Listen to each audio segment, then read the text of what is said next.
Life थोड़ी मतलब difficult थी। माता पिता जो हैं वो ईश्वर के बाद वही हैं। That's the kind of belief he had, and he trusted me so much Right. that he thought that the goddess was there in the house. Hi guys, welcome to ZMediaIndia.com. My name is Simran Keswani and today joining me is an incredibly talented person. She's known for her soulful and powerful voice. She's given us some unforgettable songs and she's also a Padma Shri winner. So please welcome with me Jaspinder Narula. Ma'am, thank you so much for joining us today. Thank you, Simran. Thank you so much. So ma'am, first of all, many congratulations for winning Padma Shri. It's an honor to be sitting right here in front of you. I think it was long overdue, and हमने देखा कि आपने अपने award को अपने father को dedicate किया, right? So tell us about that moment and who was the first person you share this moment with? थोड़ा थोड़ा बताती हूँ। यस, ये लोगों का कहना था कि बहुत समय हो गया, आपको पहले मिलना चाहिए था, right. कम से कम 10 साल पहले मिलना चाहिए था। बट मैं हमेशा मानती हूँ कि जब जब जो होना है तब तब सो होता है। हर चीज़ का समय निर्धारित है और उसके हिसाब से वो समय जब आता है तो आपको वो चीज़ मिल जाती है। उसमें आपके टैलेंट का कोई ये नहीं है, लेना देना नहीं है कि आप बहुत टैलेंटेड हैं तो आपको जल्दी मिलना चाहिए और आप मतलब कम टैलेंटेड हैं तो मतलब इस तरह से आपको आपको बाद में मिलना चाहिए, ऐसा कुछ नहीं है। ये तो समय की बात है, समय का चक्र जब चलता है, जब समय आता है तो चीज़ें होती हैं। दूसरी बात रही पिताजी और माताजी जो मेरे प्रथम गुरु हैं, जिन्होंने जिनके खून से मेरे खून में वो चीज़ आई और संगीत आया, और वो चूँकि दोनों म्यूज़िक में थे, बहुत बड़ा नाम था दोनों का, तो उन लोगों ने इस चीज़ को जानते थे कि क्या अच्छा है और क्या बुरा है, क्योंकि सर्वप्रथम तो आपके पेरेंट्स होते हैं, they are your teachers, so they guide you, what is right and what's wrong for you. So my dad was of course उनको सबसे पहला श्रेय इसलिए देती हूँ क्योंकि उन्होंने ही रियाज पे जोर दिया और मुझे रियाज करवाया और मुझे इस लाइन में मुझे मतलब परसू कराया कि आपको इस लाइन में जाना है, फिर PhD करनी है। तो ये उन्हीं का था कि I want my daughter to be a doctor in music. तो उस वजह से फिर उस तरफ भी उन्होंने ही रुख करवाया। लाइफ थोड़ी मतलब डिफ़िकल्ट थी। मेरी साधना बहुत तपस्या जैसे जिसको हम तपस्या कहते हैं, तपस्या हमेशा ही मुश्किल ही होती है, वो आसान नहीं होती।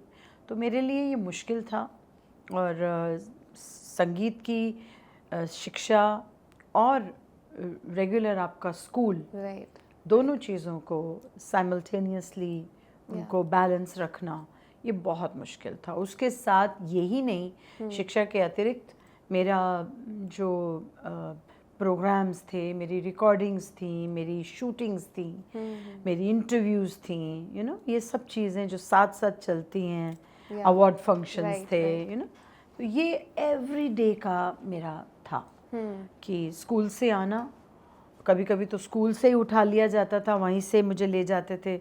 जहाँ जाना था तो कार में ही कपड़े होते थे, तो चेंज करवाते थे वहाँ जाके। और फिर बच्ची थी तो मेकअप तो ऐसा कोई ख़ास करना नहीं होता था। तो स्टेज पे बस चोटी मम्मी गूंद देती थी, लंबे बाल थे तो वो ही करती थी चोटी, तो चोटी कर देती थी, कभी एक चोटी कभी दो चोटी, और बस स्टेज पे चढ़ जाओ, अपना काम करो और करके बस घर जाके फिर अपना होमवर्क पूरा करो और फिर सो, या तो कभी कभी सुबह उठ के जल्दी उठ के अपने होमवर्क करने और फिर स्कूल की बस पकड़नी और स्कूल चले जाना। तो ये मेरा जो था हमेशा का एक 12th तक मेरा ये तपस्या ये जारी रही 12th क्लास तक। फिर उसके बाद कॉलेज गई तो कॉलेज में फिर जाके तो ये जो भी आज मैं हूँ, ऑफ कोर्स वो मेरे माता पिता की वजह से ही हूँ, मेरा अस्तित्व उनकी वजह से है। फिर मेरा जो इस लाइन में जाना और रियाज़ करना, ये सब माता पिता ने मेहनत की, पिताजी खास करके वो Right. मेहनत I करते think if थे I'm बहुत not wrong, ज़्यादा. आपने कहीं कहा था कि it was your mother who recognized this talent of yours, and आपके Yes. father ने pursue करवाया था आपको. Yes. Yeah. So- Mother was the one because she was a singer, and when she heard me say जो मैंने किया उस वक्त तो वो तो एकदम she was zapped and you know she was shocked कि my daughter has something in her. Yeah. You know, related to मतलब music, she understands music. इतनी मतलब minutely उसने उस चीज़ को पकड़ा और समझा और उसको उस पर तारीफ़ की और you know दाद दी. Right. तो और वो लफ्ज़ इस्तेमाल करना जो लफ्ज़ म्यूज़िकल लोग इस्तेमाल करते हैं और वो 7 साल की 8 साल की उम्र में एक बच्चा अगर वो कहे तो मतलब मेरी माँ ने ही पहले उस चीज़ को जाना और फिर उन्होंने तुरंत पिताजी से कहा. और क्या फिर मोमेंट था वो एक जब she was just making my चोटी. ओके और छुट्टी थी, आई थिंक छुट्टियाँ ही चल रही थी स्कूल की, तो एक गज़ल आ रही थी मेहंदी साहब की और माँ ने माँ चोटी गूंद रही हैं और वो सुन रही हैं और मैंने जैसे ही उन्होंने कोई इस तरह से कोई वेरिएशन कुछ ली तो उसको कहते हैं हम हरकत. राइट. तो मैंने कहा कि आहा ऐसे कहा. अब आप सोचो 8 साल का बच्चा हाँ. कोई गा रहा है और वो सुन रहा है और बच्चा तो बच्चा होता है वो अपने खेल वेल में और वो मतलब वो सुन रही है और वो कहती है आहा क्या बात है. एंड माय मदर सेज क्या हुआ. तो मैंने बोले क्या बाल खींचे. मैंने कहा नहीं आपने सुना नहीं खान साहब ने क्या हरकत ली है. इस बात पर मेरी मदर को उसी दिन ये चीज़ का आभास हुआ कि ओहो ये तो कुछ रूह हमारे घर में आई है. Right. Right. And then she told my father. Immediately my father called me, asked me to sing, Right. and then and that's about it. The journey started. And you asked me another question in the end. I asked you that who was the first person you shared this moment with जब आपको अच्छा. Padma Shri award मिला. Of course, my husband and me, Okay. we shared it Nice. That's together. nice. And then Yeah. my one very dear friend, Anand Sharma, Okay. who is my soul buddy. I call him a buddy. He called me Doc. Okay. Because I'm a doctorate, so he Yes. calls me Doc. Yes. And I shared the moment because I was really not, I was told not to disclose. So I told him, I'm going to tell you something, but promise me not till it is announced. So he says, what Doc, please tell me. Yeah. I said, your Doc is getting Padma Shri. Wow. And he was like, oh my God. Yeah. And Pramodji was at home, my husband, he was home. So we received the call.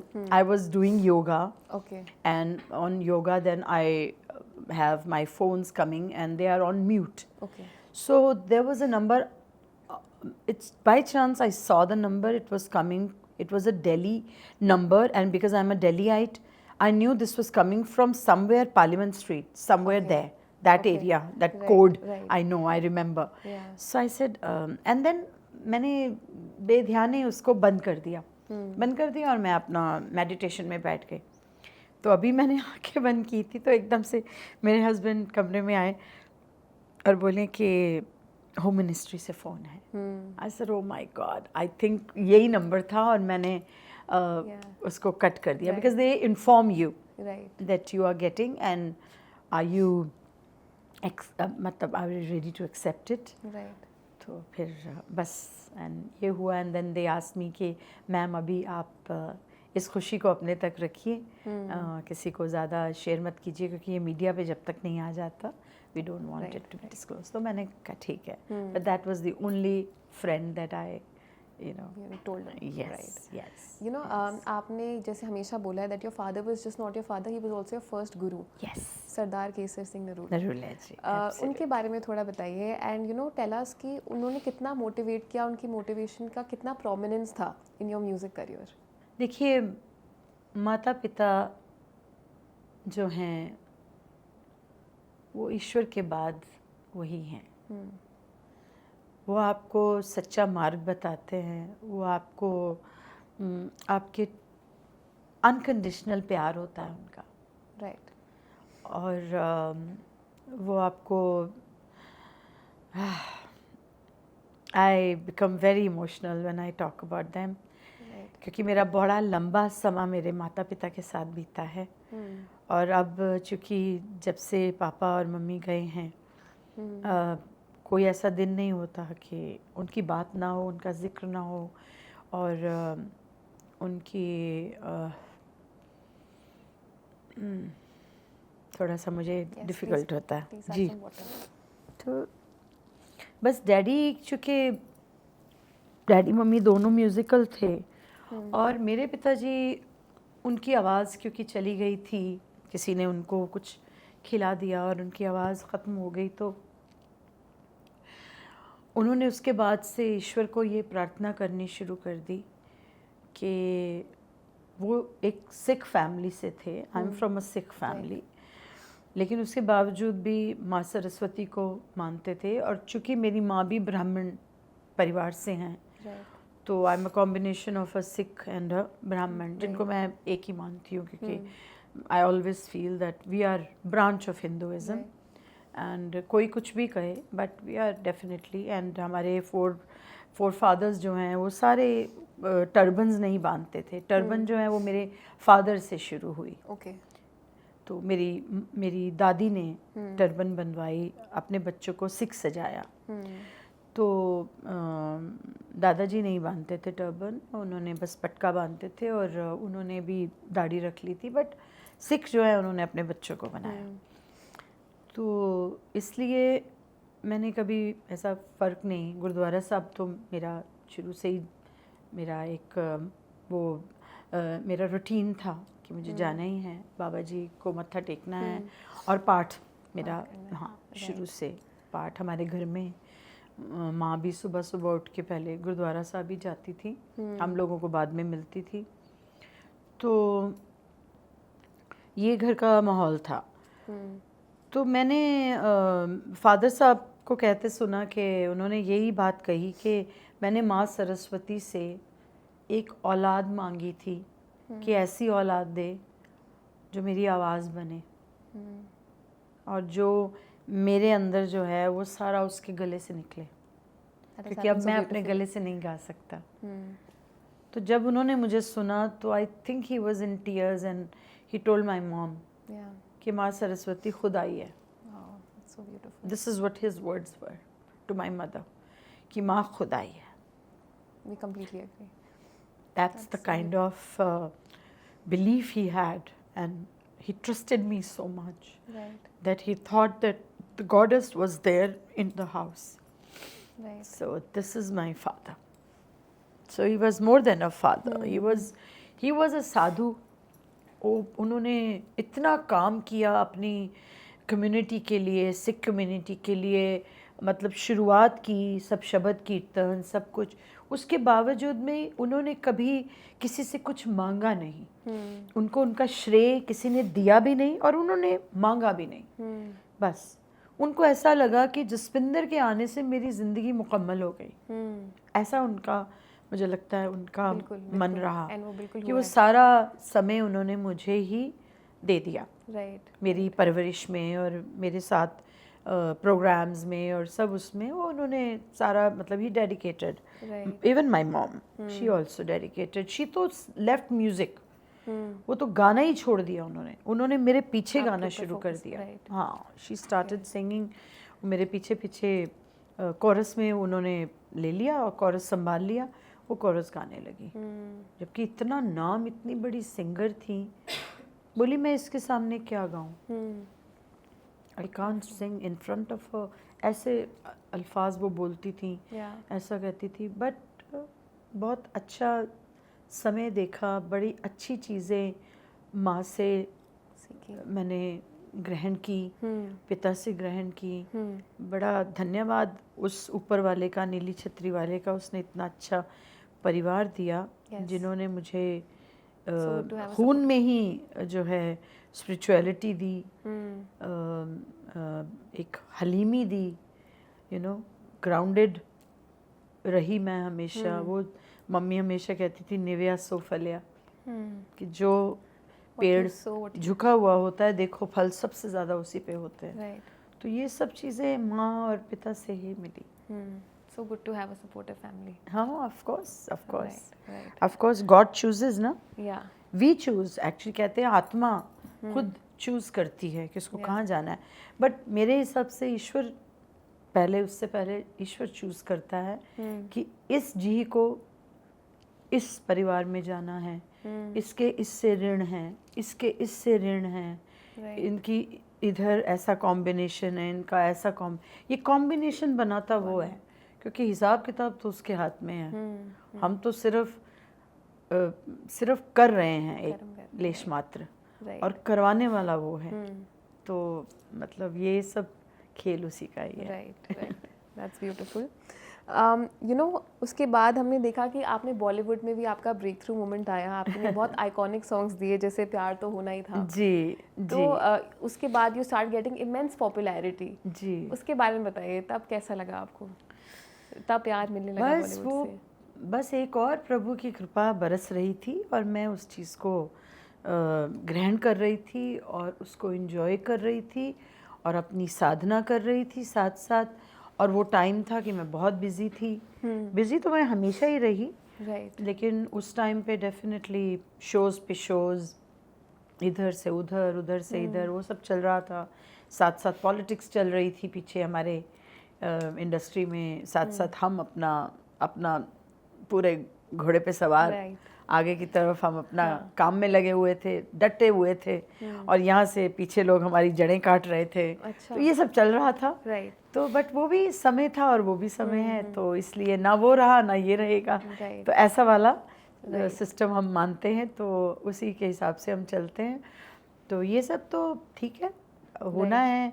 प्रारब्ध बोले वो कहते हैं ना, प्रारब्ध पहले रचा पीछे रचा शरीर, तुलसी चिंता क्यों करे भजले श्री रघुवीर। तो ये प्रारब्ध में था तो वो मिला, और अभी भी जो मिलना है वो प्रारब्ध में होगा तो मिलेगा। राइट।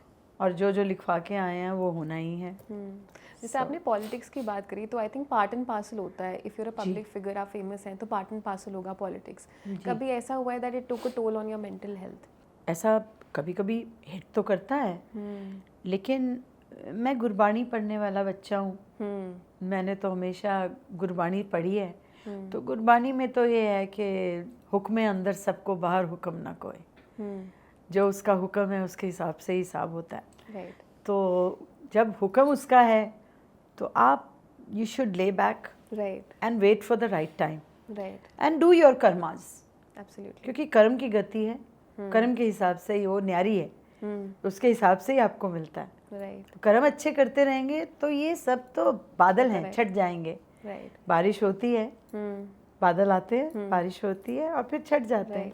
तो ये होने नहीं तो चलता है लाइफ का एक जी। राइट। यू नो, अगर हम आज इंडस्ट्री की बात करते हैं तो इंडस्ट्री काफ़ी चेंज हो गई है पहले से। अब हम पहले देखते थे कि वेस्ट में ऐसा होता था दैट यू नो, हम लाइक सिंगर्स को they were widely recognised, like we used to associate a song with a singer. But India में मोस्टली जो एक्टर्स इनैक्ट कर रहे होते हैं सॉन्ग को, they are songs are associated with them. But now I think that transition is happening. Now some singers have actually surpassed you know actors fan base also. तो आपको क्या लगता है that now singers are getting that due appreciation और there still a long way to go? I think प्यार तो होना ही था, told you everything, because I was featuring in it. Right. And उससे पहले मेरे बहुत सारे गाने थे जो मुझ पे पिक्चराइज हुए हैं। एक और था, जानवर फिल्म का गाना था, मेरा यार दिलदार बड़ा सोना, वो भी उन्होंने मुझ पे पिक्चराइज किया था। मेरे साथ अक्षय और करिश्मा थे, और उसमें अनफॉर्चुनेटली सुखविंदर सिंह नहीं आए थे, और सुखविंदर ने मेरे साथ गाया था ना, हम और हमारे पेयर था। तो सुखविंदर किसी कारणवश नहीं आए थे, तो मैं थी और मेरे साथ किसी और, उन्होंने किसी कैरेक्टर एक्टर को लिया था जो थे उसमें। तो और भी बहुत सारी फिल्में हैं जिनमें मेरे गाने मुझ पे पिक्चराइज हुए हैं। राइट। हाँ जी। तो I think they also see ये कुछ लोगों के मन में था कि अच्छा है जो एक्सप्रेसिव हैं, जो सिंगर्स जो एक्सप्रेस कर सकते हैं, तो आई थिंक उन लोगों को चुना गया, उनको लिया गया। राइट। और कुछ जो है वो कहते हैं नहीं एक्टर पे ही पिक्चराइज करते हैं, उनका मतलब वो शायद वो उस तरह से सोचते नहीं हैं, तो ऐसा ही चलता है। और हर गाना नहीं आप पे पिक्चराइज हो सकता, और ना ही मैंने कभी उस चीज़ की इच्छा भी नहीं की। हाँ, अभी जो हो रहा है क्योंकि सिंगर गा रहा है, उसने वो पॉपुलर हो रहे हैं अपने गानों से, तो वो अपने आप को ला रहे हैं, क्योंकि बहुत सारा सिनेरियो बदला है। लोग अपने गाने खुद यूट्यूब पे डालने लगे हैं, कंपनीज़ के साथ उनका क्योंकि नहीं जम रहा है या नहीं हुआ उनका या कुछ है, और companies they have their own manipulation सब कुछ, तो उस वजह से आर्टिस्ट ने सोच लिया कि अब हम अपना काम अपने हिसाब से करेंगे, हमें कंपनियों की ज़रूरत नहीं है। तो ऐसे हैं उन लोगों ने अपने आप को, and they become famous, and then now they are associated with the companies, and of course they're taking huge amount from them, and they're giving also now, because you know कि और फिर जो दिखता है वो बिकता है, वो वाला भी एक तो हर वक्त चेंजेस तो आई हैं, तो ये एक चेंज ही है, अच्छा है, क्यों नहीं मिलना चाहिए, हर एक को अपना ड्यू मिलना चाहिए, और क्यों नहीं मिलना चाहिए। आपने you have blend your voice to so many actors, ऐसा कभी आपको लगा कि किसी पर्टिकुलर एक्टर ने आपकी वॉइस को जस्टिफाई ना किया हो? नहीं that's good. कभी ऐसा नहीं सोचा। आई ऑलवेज फेल, जो भी गाने मैंने देखे सब ने, इनफैक्ट एक दो एक्ट्रेसेस थी जिन्होंने मेरा गाना जब सुना तो कहा कि हम इसको पिक्चराइज कैसे करेंगे, मैम ने कितना अच्छा गाया है, ओहो हम किस तरह इसके ऊपर हम लिपसिंग कैसे करेंगे, इसके ऊपर किस तरह हम, क्योंकि मैं जैसा गाती थी या जो भी मैंने किया है उन गानों में, जो भी इम्प्रोवाइजेशन हुई है, तो दैट इज़ ऑल, मतलब समझ लीजिए वो एक्सटेम्पोर हुई है जो हुआ है, तो इट वाजंट डिसाइडेड। तो उनको ये होता था कि इन्होंने ऐसा किया है, हम कैसे करेंगे। तो एक बार तो एक एक्ट्रेस ने मुझे बोला कि मैम इसको थोड़ा सा आसान कर देंगी आप मेरे लिए। मैंने बोला यही तो चैलेंज है आपको, आप कीजिए, आपके ऊपर ये गाना बहुत अच्छा लगेगा, and I know you can do it. तो very nicely you know she performed. एक लास्ट क्वेश्चन है मेरा कि यू नो अब जो सिंगिंग है वो काफ़ी टेक्नोलॉजिकली ड्रिवन हो चुका है, AI आ गया है, ऑटो ट्यून आ गया है, तो what are your thoughts on this? Do you see this as a threat और do you see this as a boom? ना, अभी तक तो मैं थ्रेट ही समझती हूँ, बिकॉज अगर सब काम मशीनें करेंगी तो आदमी क्या करेगा। राइट। तो छोटी मोटी मशीनें जो हैं उनको देखो, अब आजकल ऑटो ट्यून कर देते हैं, जिनको गाना नहीं भी आता वो ऑटो ट्यून करा के गाने उनके आ जाते हैं, फिर भी उसमें मैकेनिकल बातें लगती हैं, पता चलता है। और जब आज तक मैंने कभी भी लिप सिंकिंग नहीं की। अच्छा। मैं हमेशा लाइव गाती हूँ। हाँ। वो मेरा जॉनर, मतलब वो ये कह रही फोटे है वो मेरा, and I want to keep that you know there. I don't want to till the day that I will not be able to sing, ऐसा कोई दिन आएगा तो मैं फिर लिप सिंकिंग भी नहीं करूँगी, बट जब तक गाऊँगी मैं अपनी मतलब लाइव ही गाऊँगी। I don't want to fake you know and sing. तो ये एक चीज़ है जिसको मैं मानती हूँ। तो AI जो है ये जितना भी कोशिश कर लें, मशीन जितनी भी कोशिश कर ले, वो जसविंदर नुल्लत की आमद को नहीं ला सकते। जो मेरे दिमाग में जो ईश्वर की जो कृपा बरसती है, जो आमद आती है, जैसा निकलता है, जो भी गाने में जो जगह जगह पे जो मैं इम्प्रोवाइज़ करती हूँ, जो भी कुछ करती हूँ, जो भी ईश्वर मुझसे करवाते हैं, मैंने क्या करना है, करवाता तो वो है। वो इनकी मशीनों की हिम्मत नहीं है वो कर सकें, वो तो ईश्वर की कृपा ही है, वो ही कर सकती है। तो वो चीज़ को AI मुझे लगता है टच नहीं कर सकती। Right. And on that note, before we let you go, it would be our honour sing a little bit. अच्छा, ओके, सो क्या सुनाऊँ आपको मैं? ओके, मेरा सबसे पहला गाना जो मुझे याद है और सूफ़ी मुझे पसंद है, ना ना ना ना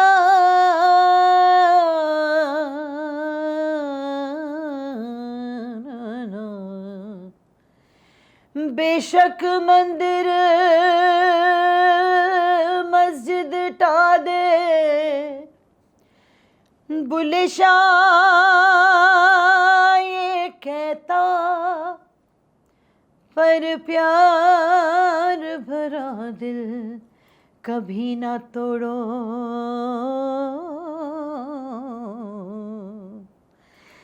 जिस दिल में दिलबर रहता, जिस पलड़े में तुले मोहब्बत, जिस पलड़े में तुले मोहब्बत, उसमें चांदी नहीं तोलना। तौबा मेरी ना ढोलना, मैं नहीं बोलना, ओ नहीं बोलना जा, मैं नहीं बोलना जा, वे मैं नहीं बोलना जा, ढोलना मैं नहीं बोलना। तौबा मेरी ना ढोलना, मैं नहीं बोलना। Amazing. It's really an honor, ma'am. It's really an honor. Thank you so much. Thank you. Thank you.